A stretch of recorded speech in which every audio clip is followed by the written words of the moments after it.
Bonsoir tout le monde. Comment marcher dans la sainteté et la pureté?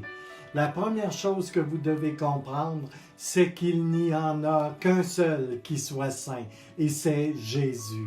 Et l'une des façons que la sainteté et la pureté vous est impartie ou communiquée, si vous préférez, c'est bien en voyant Jésus pour qui il est véritablement. Si vous avez remarqué, à chaque fois qu'au ciel, il y a une rencontre dans la salle du trône, il y a une réponse presque automatique, une réaction tout à fait naturelle par tous ceux qui voient le Seigneur.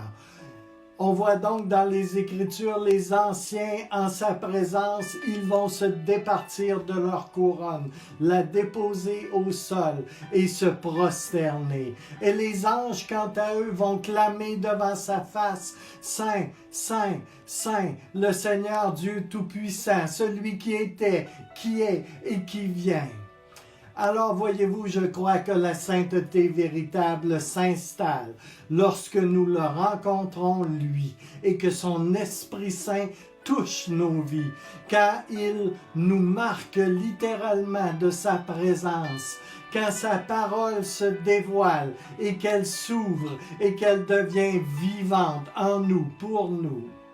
En bref, quand ça va bien plus loin qu'une simple affaire de religion, quand ça va jusqu'à une relation effective et réelle. Et voici ce qui est important de savoir.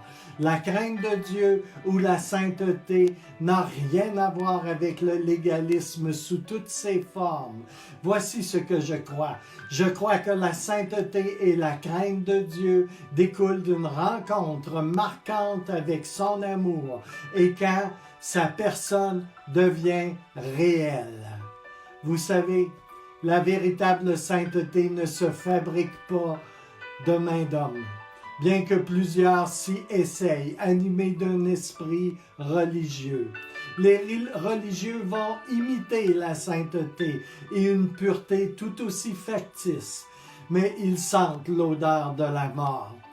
La sainteté et la pureté sont deux cousines joyeuses et débordantes de vie et de passion. Combien savent vraiment que ceux qui connaissent leur Dieu et qui le rencontrent, ce sont eux qui en vérité vont porter une sainteté et une pureté qui est tout simplement produite comme étant un fruit normal d'une relation soutenue et tangible avec un Jésus vivant. Et parce qu'ils l'aiment, ils ne voudront certainement pas lui déplaire en rien.